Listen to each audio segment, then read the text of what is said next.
Evening all, welcome from the sunny Evesham. Today we're streaming. Hello, say hello. Hello, yeah. Hello, everybody. Hi, Liz. Hey, hi, John. Yeah, today we're streaming not at 7 o'clock as we normally do on a Sunday, but it's actually 3:15 on a Thursday, which is a bit unusual.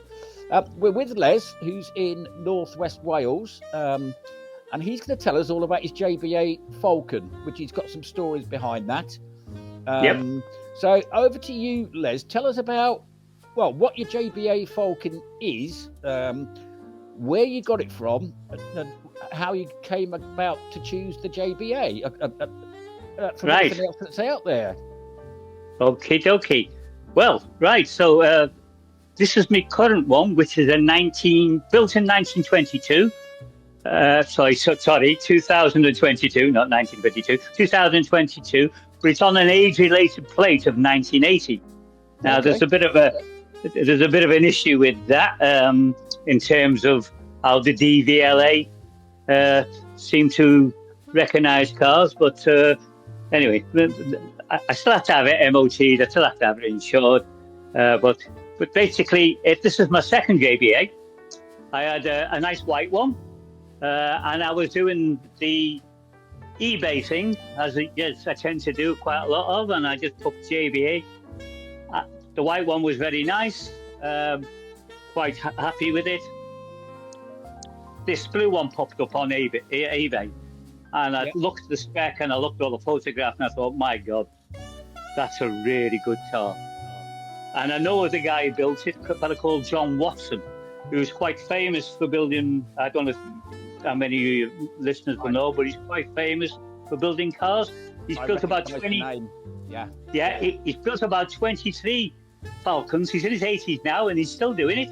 He's built other cars as well, including Royales, which some people may know of. Yes. So I read the spec, and I thought, my God, that's a beautiful car. That's well built. Looking at the spec, it had Spec adjustable suspension on the front. Gas on the back. It was obviously well coach built. Beautiful car. It had a 5-speed box, Type 9 Ford. My other one, the white one, was a 4-speed. And I thought, well, that's a very low starting price. So I thought, I'll have a go at this. I'm not going to win it. I expect it to be somewhere in the region of about $8,000 when it goes. But I'll have a go. I'm not going to bid $8,000 because I'm usually happy with the white one. I'm happy with the white one. So what I only do on eBay, a lot of people do it, about 12 seconds to go, I threw my best bid at it. And bear in mind, it was 100 people had it on watch. Just under 100 people were watching it. Wow. So I thought, well, I'm not going to win it. But, if you don't buy a raffle ticket, you don't win. So I threw a bid at it, walked away, come back 10 minutes later, and I'd won it. And it was yours. Brilliant.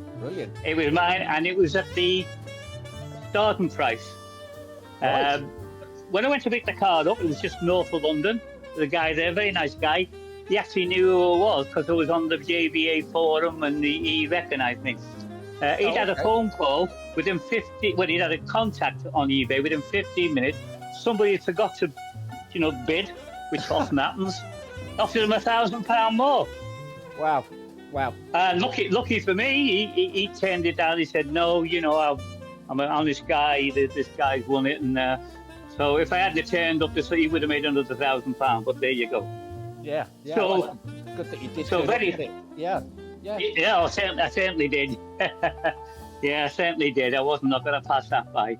So I had two for a while, and then I sold the white one on to a fellow called Steve Openshaw, who's very happy with the car. And but how I got into JBA and Falcon is that's interesting to me, maybe a couple of the viewers. I moved to I got married and I moved to Standish, Wigan. Yeah. And unbeknown to me at that time, less than a quarter of a mile down the road was the JBA factory. That's right. That's where they were based. Because I know the original company JBA Engineering, that was named after the first letters of there was three partners, wasn't it? Ken Jones, John Barlow and Dave Ashley, which is where that's right. JBA came from. And then John Barlow left. And he started Royal cars. He started Royal. Yeah, yeah. And he went down the route of mainly rebodies as well. So you didn't have to worry about IVA. And then JBA, they ceased in whenever it was, 2000 and whatever. But they're now still making them, aren't they, based on BMW, the BMW 3 Series, I think? Yeah, a 3 Series engine. Straight 6, I think it is, that they do. I don't know what the prices are now, but no doubt they're considerably more than what they were. But they're still going, yeah. They're still going, yeah. There's what's the guy's name? Bill somebody or other. I have spoken to him because it was generally thought that they'd ceased. In fact, it was, if you go on like the Wikipedia, they stopped, they went into liquidation and they're no longer building cars. But he contacted me to say, because I put it up on our JBA forum, he said, it's not true, I'm still doing it to a limited amount. He said, you obviously got an engineering company, other things, his work as president, but he said in 2025 now, he hopes to bang up production again, and start... They resurrected the JBA Falcon. That was relaunched in the National Kit Car. It's only, I think it was, in about... That's right, 2011, I think it was. Yeah, and he builds the Tourer now, because there have been various, there's been the 2+2, there's been the Sport. I was going through those because I know of them. I know of JBA Falcon. Yeah. I didn't realise they built so many variants. They had the JBA Falcon Roadster, the JBA Javelin, the Falcon. Well, that's a total different. The Javelin was a total different car based on an XR2. Yeah, that's the one. And then they built the Tourer, which is the one I have, which is the later one before they moved over. Falcon Sports, Falcon SR, which I think, did they have the SRI engine in it? I can't remember now. What was the SRI engine, or was that the TSR? No, they moved from the... Yeah. Go on, I'll let you carry on. I'm waffling. Yeah. They moved from Cortina underpinnings to Sierra. So then you've got the twin cam Pinto engine. Mine's the original Cortina single cam engine, standard engine. And given the fact that it's 1/3 lighter than the original Cortina it was based on, there's plenty of pep. It goes. It's not a, it's obviously not a sports car, but it's a very comfortable. You can go a reasonable distance, and the 2-litre Cortina Pinto engine is fine. Especially with the 5-speed box. I can exceed legal limits should I wish to, but that's besides the point. Not that I ever would. Getting back to that. So they got married in 1975. Moved to Standish.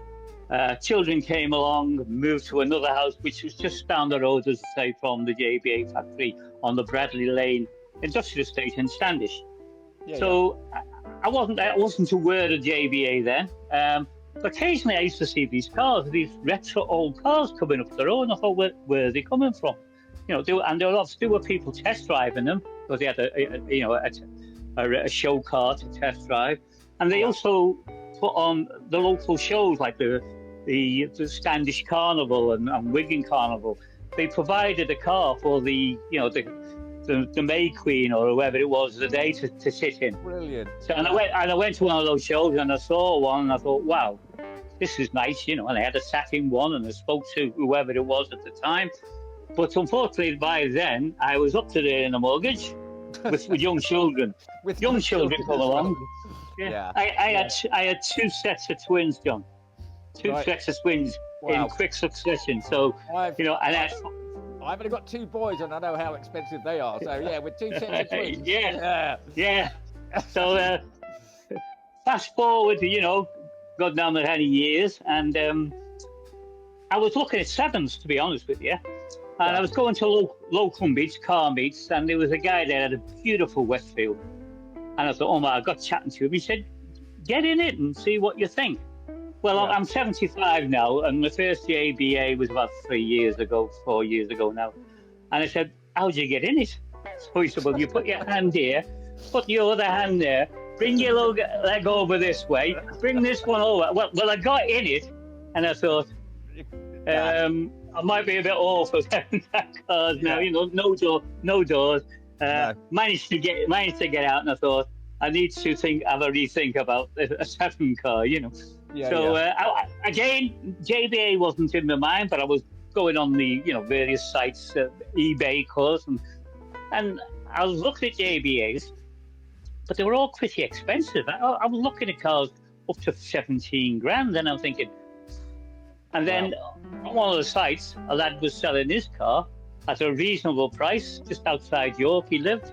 So, cut a long story short, we did a deal. I bought the car off him, and I was quite happy with that until I started looking on eBay, and my current Falcon came up, and it was everything about it was 100% better.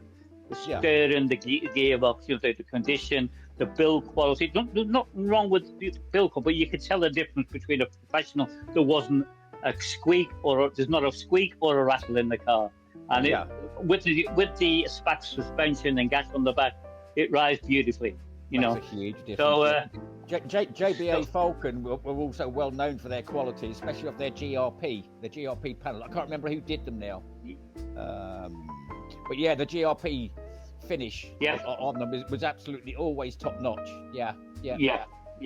Very, very solid cars. And of course, it's not all GRP. There's aluminium panels as well. Yes. I think the door skins, the bonnet is aluminium, and a couple of other panels are aluminium. So it's a mixture of the best of both worlds, I guess. The fenders, or whatever you want to call them, they're GRP. They're GRP. And as I say, I knew of John Watson, and he was very highly regarded in terms of build. So when I went down there to pick the car up, I was, exceedingly pleased. Everything matched the advert and the photographs that the guy put up, and that's how I come to acquire this one.